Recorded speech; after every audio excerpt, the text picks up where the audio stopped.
നമ്മൾ എതിർക്കാത്തതുകൊണ്ടാണ് നമ്മളെ വെക്കിട്ട് കയറുന്നത്. അപ്പം നമ്മളെ എതിർക്കാതിരുന്നാൽ ഞാൻ നേരത്തെ പറഞ്ഞില്ലേ, നമുക്ക് ഓവാരി പോലെയാകും.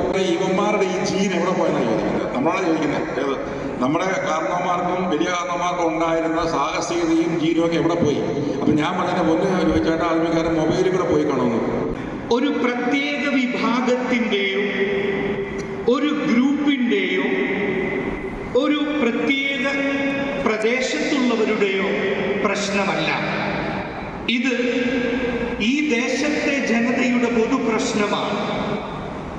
ഈ ദേശത്ത് അധിവസിക്കുന്ന ജാതി, ധർമ്മം, വർഗം, വർണ്ണം, ഭാവഭേദങ്ങൾക്ക് അതീതമായി അധിവസിക്കുന്ന ഓരോ മനുഷ്യൻ്റെയും ജീവിത അവസ്ഥയെ പ്രതികൂലമായി ബാധിക്കുന്ന, വിനാശകരമായി ബാധിക്കുന്ന രണ്ട് പ്രശ്നങ്ങളാണ്. അതുകൊണ്ട് ഈ പ്രശ്നങ്ങൾക്ക് ഇരയായി പോകേണ്ടി വരുന്ന ജനം സമയത്തും ഉചിതമായ കാലത്തും ഉചിതമായ രീതിയിലും പ്രതികരിക്കുക എന്നത് കടമയാണ്, ഉത്തരവാദിത്വമാണ്, ഒരു സമരമാണ്. ഇത് നമുക്ക് വേണ്ടി തന്നെ മാത്രമല്ല, വരുന്ന തലമുറയ്ക്ക് വേണ്ടി കൂടിയുള്ള ഒരു ജീവൻ മരണ സമരത്തിൻ്റെ മുഖമാണ്. കോൺഗ്രസിൻ്റെ നേതാവായിരുന്ന ജയറാം രമേശ് അന്ന് കേന്ദ്ര വനം പരിസ്ഥിതി മന്ത്രിയായി. അപ്പോൾ അദ്ദേഹം കോട്ടഗിരി എന്ന് പറയുന്ന തമിഴ്നാട്ടിലെ സുഖവാസ കേന്ദ്രത്തിൽ വെച്ച് ഒരു യോഗം വിളിച്ചു. ആ യോഗത്തിൽ പ്രൊഫസർ മാധവ് ഗാഡ്ഗിൽ പങ്കാളിയായിരുന്നു, ഡോക്ടർ ഗണേഷ് അയ്യ പങ്കാളിയായിരുന്നു, നമ്മുടെ ബയോഡൈവേഴ്സിറ്റി ബോർഡിൻ്റെ ചെയർമാനായിരുന്ന ശ്രീ വിജയൻ അതിൽ പങ്കാളിയായിരുന്നു. ഇവരെല്ലാം ബന്ധിക്കുന്ന ഒരു സ്ഥാപനമുണ്ട്. ആ സ്ഥാപനം ബാംഗ്ലൂർ കേന്ദ്രീകരിച്ചിട്ടുള്ള അശോക ട്രസ്റ്റ് എന്ന് പറയുന്ന സ്ഥാപനമാണ്. ഇന്ത്യക്ക് വെളിയിൽ നിന്നും ഏറ്റവും കൂടുതൽ പണം കൈപ്പറ്റുന്ന ഒരു നോൺ ഗവൺമെൻറ്റൽ ഓർഗനൈസേഷനാണ് എട്രി എന്ന പേരിൽ, ചുരുക്കപ്പേരിൽ അറിയപ്പെടുന്ന അശോക ട്രസ്റ്റ്. കേന്ദ്ര വനം പരിസ്ഥിതി മന്ത്രിയായിട്ടുള്ള ജയറാം രമേശ് അതിൻ്റെ ബോർഡ് മെമ്പറാണ്, പി വിജയൻ അതിൻ്റെ ബോർഡ് മെമ്പറാണ്, പ്രൊഫസർ മാധവ് ഗാഡ്ഗിൽ ആ സ്ഥാപനവുമായി ബന്ധപ്പെട്ടയാളാണ്, ആ സ്ഥാപനത്തിൻ്റെ എക്സിക്യൂട്ടീവ് ഡയറക്ടറാണ് ഡോക്ടർ ഗണേഷ് അയ്യ. 2010 കോട്ടഗിരി യോഗത്തിൽ വെച്ച് തന്നെ ഗാഡ്ഗിൽ കമ്മിറ്റിയെ ജയറാം രമേശ് നിയമിച്ചു.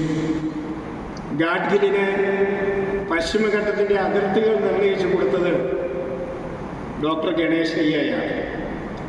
അതിന് കേരളത്തിൽ നിന്ന് ഒരാൾ സഹായിക്കാൻ ആ കമ്മിറ്റിയിലുണ്ടായിരുന്നത് ശ്രീ പി വിജയനാണ്. അപ്പം ഇവിടെ മനസ്സിലാക്കേണ്ട ഒരു കാര്യം, ഇവരെല്ലാവരും ബാംഗ്ലൂരിലെ അശോക ട്രസ്റ്റുമായിട്ട് ബന്ധപ്പെട്ടവരും വിദേശത്തു നിന്ന് ഏറ്റവും കൂടുതൽ പണം കൈപ്പറ്റുന്ന സ്ഥാപനത്തിൻ്റെ പങ്കാളികളുമാണ്. അതുകൊണ്ട് അതിൻ്റെ ഒരു ഉദ്ദേശശുദ്ധിയെ നമ്മൾ സംശയിച്ചാൽ നമ്മളെ കുറ്റപ്പെടുത്താനായിട്ട് കഴിയില്ല. എന്തുകൊണ്ടായിരിക്കും വനപ്രദേശമൊന്നും ഇല്ലാത്ത മേലുകാവ് വില്ലേജ് ഈ ESI ഉൾപ്പെട്ടത് എന്നൊന്ന് വിശദീകരിക്കാം. അത് വലിയൊരു ചരിത്രമാണ്. ESI ഉൾപ്പെടാനുള്ള കാരണം 2000 ഈ ഇപ്പോൾ ഉള്ള വനഭൂമി മതിയാകാതെ വന്നു. കാരണം നമ്മുടെ വിശ്വാസം പറഞ്ഞു, കേരളത്തിന് പുറത്തുള്ള സ്ഥലത്ത് വനഭൂമി മതിയാകാതെ വന്നു. ഈ മൈനിങ് ആൻഡ് ക്വാറി, പ്രത്യേകിച്ച് കോൾ മൈനിങ്, അത് ഒരു തീവ്രമായ ഭാവത്തിൽ വന്നു. അപ്പോൾ അതിനെ നിരോധിക്കാനോ അല്ലെ നിയന്ത്രിക്കാനോ അന്നത്തെ ഒരു ക്യാബിനറ്റ് സെക്രട്ടറി പ്രണോബ് സെൻ എന്ന് പറയുന്ന ഒരാളെ സർക്കാർ നിയോഗിച്ചു. പ്രണോബ് സെൻ ചില കണ്ടീഷൻസൊക്കെ കണ്ടെത്തി. അങ്ങനെ പ്രണോബ് സെന്നിൻ്റെ ഒരു തലേ വന്ന സാധനമാണ് echo sensitive area, ecologically sensitive area, പരിസ്ഥിതി ലോലമായ പ്രദേശം. അത് വനമാവണമെന്നില്ല. പക്ഷേ അത് ഒരു കാരണവശാലും കേരളം എന്ന് പറയുന്ന സംസ്ഥാനം നടപ്പിലാക്കാൻ പറ്റില്ല. ഇതുകൊണ്ട് തീരുന്നില്ല. നിങ്ങൾ വായിച്ചു കാണുന്ന 2023 ഈ ഫോറസ്റ്റ് കൺസർവേഷൻ ആക്ട് അമെൻഡ് ചെയ്തു, വന സംരക്ഷണ നിയമ ആക്ട് അമെൻഡ് ചെയ്തു. അതിനെതിരെ 60ഓളം IFS ഉദ്യോഗസ്ഥർ സുപ്രീം കോടതി കേസിൽ പോയി. അപ്പോൾ സുപ്രീം കോടതി ഉത്തരവിട്ടു. എന്താണെന്നറിയാമോ? ഫോറസ്റ്റ് ലൈക്ക്, വനം പോലെ കാണുന്നത്, ഫോറസ്റ്റ് സമാനമായത്, ഫോറസ്റ്റ് ആക്കാൻ പറ്റുന്ന ഭൂമി മുഴുവൻ കണ്ടെത്താൻ സംസ്ഥാന സർക്കാർ പറഞ്ഞിരിക്കുക. അപ്പം ഞാൻ ചോദിക്കട്ടെ, ഈ കേരളത്തിൽ ഏതെങ്കിലും ഒരു ഭൂമി ഈ പള്ളിയിരിക്കുന്ന ഈ ഹോൾ ഒഴിച്ച് ബാക്കി എല്ലാ സ്ഥലവും പോകുക ഓരോ സ്ഥലത്തും. ഞാൻ പറഞ്ഞു വരുന്നത്, ഇത് ഞാൻ പറഞ്ഞില്ല, പരിസ്ഥിതിവാദികളുടെയും അവരെ നയിക്കുന്ന ആൾക്കാരുടെ ആഗോള തലത്തിലുള്ള ഒരു ഒരു ഒരു ക്യാമ്പയിനാണ്. ഒരു കാര്യം മനസ്സിലാക്കണം, നമ്മൾ ബൈബിൾ വായിക്കുമ്പം ആദിയിൽ എന്താ ഉണ്ടായിരുന്നത്? ഭൂമിയും സമുദ്രവും ഉണ്ടായിരുന്നുള്ളൂ, അല്ലേ? അപ്പോൾ ഇപ്പം ഈ പരിസ്ഥിതിക്ക് വേണ്ടി വാദിക്കുന്ന international union for conservation of നേച്ചറും UN-ഉം ഇപ്പോൾ പറയുന്ന അമേരിക്കയുടെ ന്യൂയോർക്കും വാഷിങ്ടണും ഒക്കെ ഒരു കാലത്ത് വനമായിരുന്നല്ലോ, ഇല്ലേ? എന്നാൽ പിന്നെ അതൊക്കെ പുസ്തകിച്ചാൽ പോലെ ആദ്യമേ ഉമ്മൻ്റെ നിർദ്ദേശാനുസരണം അന്നത്തെ പഞ്ചായത്ത് പ്രസിഡന്റും പഞ്ചായത്ത് സെക്രട്ടറിയും വില്ലേജ് ഓഫീസറും അഗ്രികൾച്ചർ ഓഫീസറും ഫോറസ്റ്റ് ഓഫീസറും കൂടെ ഒരു രേഖ ഒപ്പിട്ട് കൈമാറിയിട്ടുണ്ട്. അതിലെവിടെയോ മേലിയാ പഞ്ചായത്തിൽ മേലിയാ വില്ലേജിൽ ഒരു 1.4 ചതുരശ്ര കിലോമീറ്റർ വനമാണെന്ന് എഴുതിയിട്ടുണ്ട്. ഞാനല്ല എഴുതിയിട്ടുണ്ട്. അത് 2014 പോയി 10 വർഷം കഴിഞ്ഞു. എന്നറിയോ, രേഖകൾ സംസാരിക്കുമ്പോൾ ഞാൻ വേണേ എടുത്തു തരാം. ഞാൻ പറഞ്ഞല്ലോ, എനിക്ക് കീന കയറി ഞാൻ ഇതിനകത്ത് ഫോട്ടോ എടുത്ത് വെച്ചിട്ടുണ്ട്. ഞാൻ വിവരാവകാശം മേടിച്ചതാണ്. വേണേ മേലിയാ പഞ്ചായത്തിൻ്റെ ഒപ്പിട്ട ആൾക്കാരുടെ ഫോട്ടോ സഹിതമുള്ളതാണ് ഞാൻ പറയുന്നത്. പക്ഷേ അതിനൊക്കെ പരിഗണിക്കേണ്ട കാര്യമില്ല. അത് ചിലപ്പം ഈ പറയുന്ന ഞാൻ ആദ്യം പറഞ്ഞില്ലേ, 1840 ഫോറസ്റ്റ് നോട്ടിഫിക്കേഷൻ ഇട്ട ഇപ്പോൾ ഇവരെ വനമാണെന്ന് പറയുന്നത്. അപ്പോൾ ഏതെങ്കിലും നമ്മുടെ പീരുമേട്ടിലെയോ അല്ലെങ്കിൽ പെരിയാറിലെയോ അല്ലെങ്കിൽ പഴയ നമ്മുടെ തുറവലത്തെയോ വന നോട്ടിഫിക്കേഷൻ അല്ല ചിലപ്പം മേലാവിൻ്റെ മൂലയ്ക്ക് കൊണ്ടുവന്നിരിക്കും. നമ്മളെന്താ ചെയ്യേണ്ടത്? നമ്മൾ മാറി നോക്കുന്ന കാര്യമില്ല. 1 കൊടുത്താൽ 2 കൊടുക്കുക എന്നുള്ളതാണ് നമ്മുടെ പരിപാടി, അല്ലേ? ഞാൻ എന്നോട് ഈ നേരത്തെ പറഞ്ഞ ജോയി കണ്ടെന്ന് പറഞ്ഞൊരു കാര്യമുണ്ട്. എൻ്റെ പൊന്ന് സാറേ, ഈ 100 വർഷം വരെ നമ്മുടെ അപ്പനപ്പൂപ്പന്മാർ ഈ ഇടുക്കിക്കും ഈ പറയുന്ന മലബാറിലോട്ടും കാവിലമ്പാറയൊക്കെ കുടിയേറിയപ്പോൾ ഇഷ്ടംപോലെ ആൾക്കാർ മരിച്ചുപോയി, അല്ലേ? ശരിക്കും പുറപ്പാടിൻ്റെ 100 വർഷങ്ങളെന്നും പറഞ്ഞുകൊണ്ട് ജോസ് ആൻഡേഴ്സൻ്റെ പുസ്തകമുണ്ട്. ഞാൻ വായിച്ചിട്ടുണ്ട്. ഞാൻ 3 പ്രാവശ്യം വായിച്ചിട്ടുണ്ട്. അപ്പോൾ പുള്ളിയൊക്കെ സാറേ, ഇവന്മാരുടെ ഈ ജീൻ എവിടെ പോയെന്നാണ് ചോദിക്കുന്നത്. നമ്മളാണ് ചോദിക്കുന്നത്. ഏത് നമ്മുടെ കാരണവന്മാർക്കും വലിയ കാരണവന്മാർക്കും ഉണ്ടായിരുന്ന സാഹസികതയും ജീനും ഒക്കെ എവിടെ പോയി? അപ്പം ഞാൻ പറഞ്ഞ പൊന്ന് ചോദിച്ചേട്ടാ, ആത്മീകാരൻ മൊബൈലിൽ കൂടെ പോയി കാണുന്നു. അപ്പം ഞാൻ പറയുന്നത്, നമ്മളെ എതിർക്കാൻ വരുന്ന ജനസമൂഹത്തോട് നമ്മൾ അതേ നാട് തിരിച്ചടിക്കണം. ഞങ്ങൾ ഈ കൽപ്പറ്റയിൽ ഈ പറയുന്ന വയനാട് ദുരന്തത്തിന് ബദലായിട്ട് 38-ാം ദിവസം, കാരണം 41 ദിവസം നമുക്കൊരു ഒരു ഒരു മരണ ഇതുണ്ടല്ലോ, 38-ാം ദിവസം സ്വാമിനാഥൻ ഫൗണ്ടേഷൻ മീറ്റിംഗ് നടത്തി. ഞങ്ങൾ അതേ വേദിയിൽ അതിന് മുമ്പിലെ വഴി ഞങ്ങൾ മീറ്റിംഗ് നടത്തി. അവിടെ 80 പേര് ചേർന്നു. ഞങ്ങൾ 100 പേരുണ്ടായിരുന്നു. VC സാറുണ്ടായിരുന്നു. ഞങ്ങൾ ഇന്റലിജൻസ് പോലീസ് എല്ലാം നിൽക്കുക. നിങ്ങൾ എന്നാ ചെയ്യാം? ഞങ്ങൾ പറയുന്ന മാത്രമുള്ളൂ. ഞാൻ പറയുന്നത് അതുകൊണ്ട് ശ്രദ്ധിക്കപ്പെട്ടു. പിന്നീട് ഇറങ്ങാനിരുന്ന 4 യോഗങ്ങൾ അവർ മാറ്റിവെച്ചു. അല്ല, പരിസ്ഥിതിക്കാർ ഒരു കാര്യം മനസ്സിലാക്കണം, ഒരു ജനസമൂഹത്തിന് മുമ്പിലോ ഒരു കർഷക സമൂഹത്തിന് മുമ്പിലോ ഈ പരിസ്ഥിതിക്കാർ ദാവീദും ഗോലിയാത്തും പറയാം ഒരുത്തും പോലും ഇല്ല. നമ്മൾ എതിർക്കാത്തതുകൊണ്ടാണ് നമ്മളെ വെക്കിട്ട് കയറുന്നത്.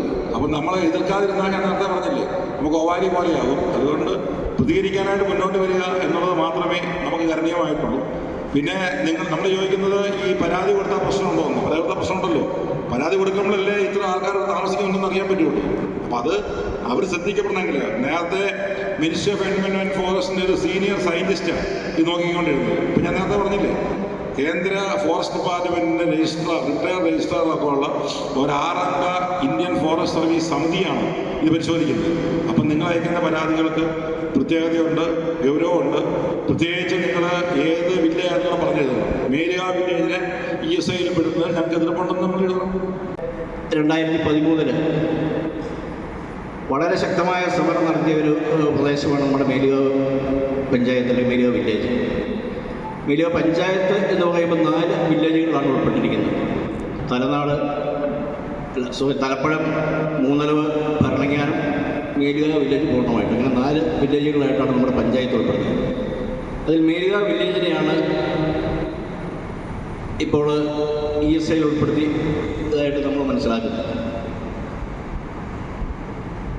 നമ്മൾ അന്ന് സമരം 2 ദിവസം രാപ്പകൽ സമരം നടത്തി. 17 ദിവസം നമ്മൾ സായാഹ്ന ധർമ്മങ്ങൾ നടത്തി. സംസ്ഥാന ഗവൺമെൻറ്റിൽ നിന്ന് നമ്മളെ ഒഴിവാക്കും, ഉമ്മൻ കമ്മീഷൻ്റെ റിപ്പോർട്ടനുസരിച്ച് നമ്മളെ ഒഴിവാക്കും എന്നൊരു ഉറപ്പ് കിട്ടിയതിന് ശേഷം നമ്മൾ സമരരംഗത്തു നിന്ന് പിന്മാറി. പക്ഷേ പിന്നീട് വന്ന 4 നോട്ടിഫിക്കേഷനിൽ 5 നോട്ടിഫിക്കേഷൻ 6-ാമത്തെ നോട്ടിഫിക്കേഷൻ ഇപ്പോൾ ഇറങ്ങിയിരിക്കുന്നത്. നമ്മൾ പലരുമായിട്ട് സംസാരിച്ചപ്പോൾ ഒരു പക്ഷേ ഇത് അവസാനത്തെ നോട്ടിഫിക്കേഷൻ ആയിരിക്കും. ഇനി ഇതിൻ്റെ നിയമ നടപടികളിലേക്ക് പോകാനാണ് സാധ്യത എന്നാണ് നമുക്ക് മനസ്സിലാക്കാൻ സാധിച്ചിരിക്കുന്നത്. അപ്പോൾ നമ്മൾ നിയമപരമായ കാര്യങ്ങൾ കുറേ കാര്യങ്ങൾ നമ്മൾ ചെയ്തു കഴിഞ്ഞു. നമ്മുടെ ജനപ്രതിനിധികൾ, എം പിമാർ, എം എൽ എമാർ, അങ്ങനെയുള്ള ആളുകളെയൊക്കെ നമ്മൾ കണ്ടു കഴിഞ്ഞു. നാളെ 11 മണിക്ക് മുഖ്യമന്ത്രിയെ കാണാനുള്ള സമയം നമുക്ക് ലഭിച്ചിട്ടുണ്ട്. അതിനുള്ള പരിപാടികൾ തയ്യാറാക്കിയിട്ടുണ്ട്. നമ്മൾ പേപ്പർ ഭാഗത്തൊന്നും ചെയ്യേണ്ട നിയമപരമായ കാര്യങ്ങളെല്ലാം നമ്മൾ വില്ലേജിൽ നമ്മൾ പൂർത്തിയായിട്ട് പഞ്ചായത്തിൻ്റെ നേതൃത്വത്തിൽ, പഞ്ചായത്ത് പ്രസിഡന്റിൻ്റെ നേതൃത്വത്തിൽ, നമ്മുടെ ബ്ലോക്ക് പഞ്ചായത്ത് ഉൾപ്പെടെയുള്ള ആളുകളുടെ, നമ്മുടെ താഷ്കൻഡ്, കുറേ ഏറെ ആളുകളുടെ സഹകരണം ഉണ്ടായിരുന്നു. നമുക്ക് നല്ല രീതിയിലൊക്കെ പൂർത്തിയാക്കാൻ സാധിച്ചിട്ടുണ്ട്. ഇപ്പോൾ നമ്മുടെ ആളുകൾക്കിടയ്ക്ക് ഒരു ചെറിയ ആശങ്കയുണ്ട്. കുറച്ച് ആളുകൾ നമുക്ക് ഇത് വരണം എന്ന് ആവശ്യപ്പെടുന്ന ആളുകളുണ്ട് നമ്മുടെ പഞ്ചായത്തിൽ. വന്നുകൊണ്ട് കുഴപ്പമില്ല, ഇത് വരുവാണെങ്കിൽ പാറമട വരത്തില്ല എന്നൊക്കെയുള്ള സംസാരങ്ങൾ നമ്മുടെ ആളുകളുടെ ഇടയ്ക്കുണ്ട്. പക്ഷേ പാറമട വരാതിരിക്കാൻ വേണ്ടി ESA വന്നാൽ, പണ്ട് നമ്മുടെ കാരണന്മാർ നമ്മളോട് പറഞ്ഞിട്ടുണ്ട്, എലിയെ പേടിച്ച് ഇല്ലം ചുടുന്ന ഒരു കഥ ഉണ്ട്. ആ ഒരു അനുഭവമായിരിക്കും വരുന്നതെന്ന് നമ്മൾ മനസ്സിലാക്കുന്നു. പാറമട വരാതിരിക്കാൻ നമുക്ക് ഒരുപാട് മാർഗങ്ങളുണ്ട്. ഒരു സംശയം അസന്നിഗ്ധമായിട്ട് പറയാൻ ആഗ്രഹിക്കുകയാണ്. നമ്മുടെ വില്ലേജ് സംരക്ഷണ സമിതി വളരെ ശക്തമായ നിലപാടുണ്ട്. എല്ലാ രാഷ്ട്രീയ പാർട്ടികളുടെ, എല്ലാ സാമൂഹിക സംഘടനകളുടെ, എല്ലാ സമുദായ സംഘടനകളുടെയും പിന്തുണയോടെയാണ് അത് രൂപീകരിച്ചിരിക്കുന്നത്. എല്ലാ വിഭാഗം ആളുകളും അതിനകത്ത് പങ്കെടുക്കുന്നുണ്ട്. ഇപ്പോൾ ഏതെങ്കിലും കാരണവശാൽ ഒരു പാറമട മീഡിയ പഞ്ചായത്തിൽ വരുന്ന സാഹചര്യം ഉണ്ടായാൽ, മീഡിയ വില്ലേജിനകത്തൊരു പാറമട വരുന്ന സാഹചര്യം ഉണ്ടായാൽ, പ്രത്യേകിച്ച് നമ്മുടെ ഈ മലയാളികളിലൊക്കെ അത് നമുക്ക് വലിയ ഭീഷണി ഉണ്ടെന്ന് നമ്മൾ മനസ്സിലാക്കുന്നു. അപ്പോൾ അങ്ങനെ ഒരു സാഹചര്യം ഉണ്ടായാൽ വില്ലേജ് സംരക്ഷണ സമിതി എൻ്റെ സമരത്തിൻ്റെ സാന്നിധ്യം ഏറ്റെടുത്തുകൊണ്ട് എൻ്റെ മുൻപിൽ തന്നെ കാണും എന്ന് പ്രഖ്യാപിക്കാനും ഉറപ്പ് തരാൻ ഞാൻ അവസരം വിനിയോഗിക്കുകയാണ്. അധ്യക്ഷൻ ആദ്യ മുതൽ ഇടപെടുകയും ഈ വന്ന ആളുകളെ എല്ലാം കൂട്ടിയോജിപ്പിച്ചുകൊണ്ട് വലിയൊരു മുന്നേറ്റത്തിന് തുടക്കം കൊടുത്തപ്പോഴാണ് ഈ വില്ലേജ് സമിതിക്ക് ഒരു ആത്മാവ് ഉണ്ടായത്. അതിൽ നിന്നാണ് വന്ന ആളുകൾക്കെല്ലാം ഒരു ആത്മാബലം ഉണ്ടായത്. നമുക്ക് മുന്നോട്ട് കൊണ്ടുപോകാൻ സാധിക്കും. കക്ഷി രാഷ്ട്രീയത്തിന് അതീതമായി നിന്നുകൊണ്ട് മതവർഗീയതയിലേക്ക്, മറ്റ് മത ചിന്തകൾക്കെല്ലാം അപ്പുറത്ത് നിന്നുകൊണ്ട് നമ്മുടെ നിലനിൽപ്പിൻ്റെ പോരാട്ടത്തിന് ഒന്നിച്ചു പോകാൻ ഒരു മാറ്റവും തന്നെയാണ് ഉണ്ടാക്കി തന്നത്. അദ്ദേഹത്തിന് ഉള്ള നന്ദി വാക്കുകളാൽ തീരുന്നതല്ല. കാരണം ഈ കാലഘട്ടത്തിൽ, ഈ സമയത്ത് ഞങ്ങളൊക്കെ കൂടി പറയുന്നു, ഇങ്ങനെ നമുക്കൊരു കരുത്തുറ്റ നേതൃത്വമായി നിൽക്കുവാൻ തന്നെ ഇവിടെ ഒരു വികാരി ഉണ്ടായത് വലിയ നേട്ടമാണ്. ഇല്ലായെങ്കിൽ എന്തോ ഓർക്കുമായിരുന്നു. നമുക്കറിയാം, ഓരോരുത്തർക്കും ഓരോവിധ കഴിവുകളാണ്. പരിസ്ഥിതി ലോക മേഖലകളിലേക്ക് പോയി അവിടുത്തെ അനുഭവങ്ങളുമായി, 100 അനുഭവങ്ങളുമായി തന്നെയാണ് അച്ഛൻ ഇവിടെ വന്ന് ഈ സമയത്ത് നമ്മുടെ അടുത്ത് എത്തിയത്. അതുകൊണ്ട് തന്നെയാണ് നമുക്ക് ഇത്തരത്തിലൊരു ഒരു യോജിച്ചുള്ള ഒരു സംഘടനാ പ്രവർത്തനം നടത്താൻ സാധിച്ചത്. അതുകൊണ്ട് അദ്ദേഹത്തെ ഈ കാലയളവിൽ നമ്മുടെ ഈ പള്ളിയിൽ തന്നെ വികാരിയായി എത്തിച്ചേരാൻ സാധിച്ചത് തന്നെയാണ് നമ്മുടെ ഏറ്റവും വലിയ നേട്ടം. അദ്ദേഹം ചെയ്ത സേവനങ്ങൾക്ക് നിലവിൽ വാക്കുകൾ തീരാത്ത അത്രയും നന്ദിയാണുള്ളത്. അദ്ദേഹത്തെ റവറൻഡ് ഡോക്ടർ ഫാദർ ജോർജ് കാരുമേലിയെ വളരെ ആത്മാർത്ഥമായി ഈ നാടിന് വേണ്ടി, ഈ നാടിൻ്റെ രക്ഷയ്ക്ക് വേണ്ടി, ഇവിടെ കൂടിയ യോഗത്തിന് വേണ്ടിയുള്ള നന്ദിയും കടപ്പാടും രേഖപ്പെടുത്തുകയാണ്.